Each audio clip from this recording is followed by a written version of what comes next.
think for many of us who grew up in an urban area or live in a large metropolitan area where there's a large gay population, we meet a lot of very interesting people, some very unusual people, and amass sort of these very interesting stories about our lives that may be unique in some ways, but are certainly universal in other ways. That's what true love is about.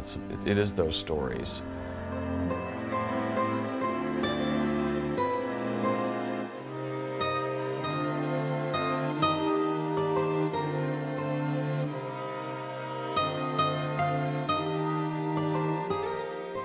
True love is a collection of stories taken from, they're stories from life, stories from gay life, stories from our own lives, from my life, from people who I know.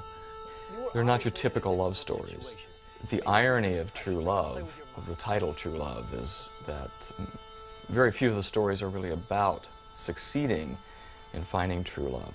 They're really the struggle about trying to find, and the things that we do, sometimes really silly, sometimes destructive things that we do in our search for love. You know, this afternoon you were talking about everyone coming to the party and how they've just made train wrecks of their relationships. All they do is sleep around with each other. Well, it's true. Okay, but I'm not exactly innocent of that, or maybe you just don't remember. The stories in true love range from early childhood when you really don't have a sexuality, but the rest of the world views you as having a sexuality, and so when your parents view you as being different, it frightens them. The confusion of adolescence and first love and those experiences, and first loss of love and those experiences, and how those things change our lives when we're very young. But you didn't tell him that you were gay? No. Why not?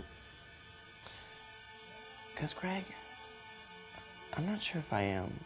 He's really trying to grow, trying to find out who he is, you know? I think that, like every boy does, in this case, he's trying to find his own sexuality. We were just playing around. It was a joke. We were just fooling around, and then his dad walked in, and it just looked real bad. That's all. I think that's like a secret. I mean, like, I think it's actually better that way. I think it's up for people to decide, because in the end, the character never made the decision, and I played him as he could go either way, you know? And I think it's more fun that way, because you don't know. It takes us into our 20s where we just feel indestructible, and we do things to live life, and sometimes we get hurt by that, and sometimes we meet people who take advantage of that. You know, Grant and Mickey gave me a ton of shit about going to the Rocker tonight. But I told them we had to go. We had to see if your boy was gonna be there. Christ, you didn't tell him that, did you? Yes. He's not gonna be there and you know it. He's a real innocent, naive kind of guy, but in great ways. I mean, just as open to the world. Maybe you should be with somebody you can really love.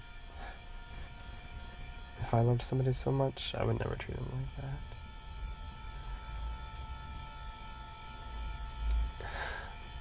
I'd never treat him like that. I know you wouldn't.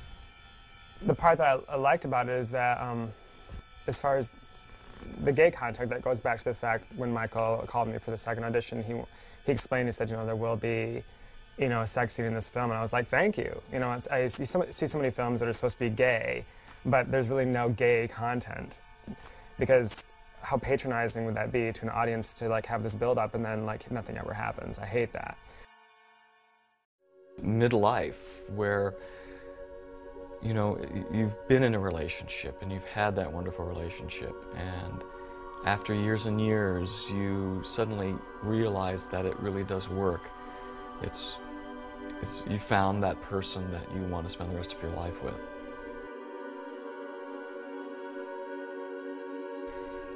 In your 30s and starting to settle down and looking for that life mate, and staying together with people for the right reasons and doing the right thing and really loving someone. I just don't want you staying with me for the wrong reasons, that's all. What's the matter? I see the way that you look at Alex's little boyfriend. Oh, Jesus, Mark. He's an adorable little model boy. Of course I'm going to look at him. It doesn't mean a thing. You know, he's in this long-term relationship where there have been some trials and tribulations, a little bit of bumpy, you know, some rough waters in the beginning, but for the most part, they're a very happy, healthy, committed couple. Despite all of this, or in spite of all of the life's craziness, you know, my partner's having HIV, and the fact that we've been together, and even the fact that I'm, you know, occasionally attracted to other men in the, you know, in the film, or you know, you just this is the truth of any committed relationship. History is a really challenging story. It just is.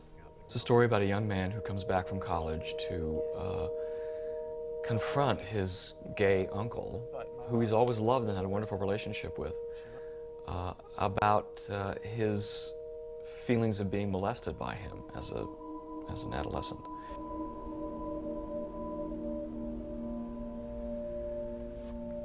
What do you want? Nothing. I don't want anything.